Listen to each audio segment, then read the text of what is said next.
जय माता दी फ्रेंड्स। माता रानी सब पर अपनी कृपा दृष्टि बनाए रखें और सबकी मनोकामनाएं पूर्ण करें।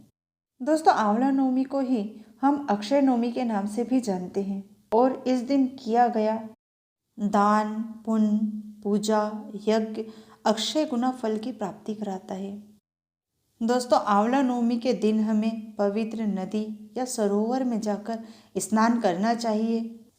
यदि संभव ना हो सके या हमारे घर के आसपास पवित्र नदी या सरोवर ना हो तो दोस्तों ऐसे में हमें अपने घर पर अपने नहाने के पानी में ही, यदि आपके घर में गंगा जल या कोई भी पवित्र नदी का जल रखा हो, उसे मिलाकर स्नान जरूर करना चाहिए। इससे भी आपको वही पुण्य की प्राप्ति होती है जो आप किसी पवित्र नदी में स्नान कर कर पुण्य प्राप्त करते हैं। दोस्तों, इस दिन आप व्रत करें या ना करें, कोशिश करें कि आंवले के वृक्ष का पूजन आप जरूर करें। आंवले के वृक्ष का पूजन करने से हमें धन संपदा की प्राप्ति होती है और भगवान श्री हरि के साथ साथ माता लक्ष्मी का आशीर्वाद हमें प्राप्त होता है। इस दिन हमें आंवले के वृक्ष में जल के साथ साथ कच्चे दूध को जरूर चढ़ाना चाहिए और वृक्ष की पंचोपचार यानी कि हल्दी, कुमकुम, चावल, धूप, दीप, नैवेद्य का भोग लगाकर आंवले के वृक्ष का विधि से पूजन करना चाहिए। दोस्तों, इस दिन हमें आंवले के वृक्ष की कम से कम 9 परिक्रमा अवश्य करनी चाहिए। बहुत से लोग इस दिन 11, 21, 51 और 108 परिक्रमा तक करते हैं। दोस्तों, यदि आपसे संभव हो सके तभी आप इतना कीजिए। अपने स्वास्थ्य का ध्यान रखते हुए आपको यथासंभव ही परिक्रमा करनी चाहिए। अक्षय नवमी पर हमें आंवले के वृक्ष की सिर्फ 9 परिक्रमा करने से भी 108 परिक्रमा का पुण्य फल प्राप्त होता है। इसी कारण हमें अक्षय नवमी पर कम से कम 9 परिक्रमा अवश्य करनी चाहिए। जिन्होंने व्रत किया है या ना भी किया हो तो आपको आंवले के वृक्ष के नीचे बैठकर इसकी कथा अवश्य सुननी चाहिए। कथा सुनने के पश्चात आपको अपने आंचल में आंवले की कुछ पत्तियां अवश्य लेनी चाहिए और इसे अपने घर लाकर या तो पूजा या अपने धन के स्थान पर रखना चाहिए। इन पत्तियों के रूप में माता लक्ष्मी और भगवान विष्णु का आशीर्वाद आपको प्राप्त होता है।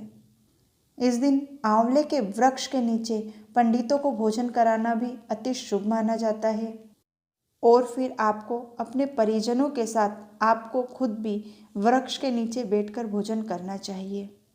इस दिन आपको आंवले का सेवन नहीं करना चाहिए। आंवला खाना इस दिन वर्जित माना जाता है। इस दिन आंवले का दान देना अति शुभ माना जाता है।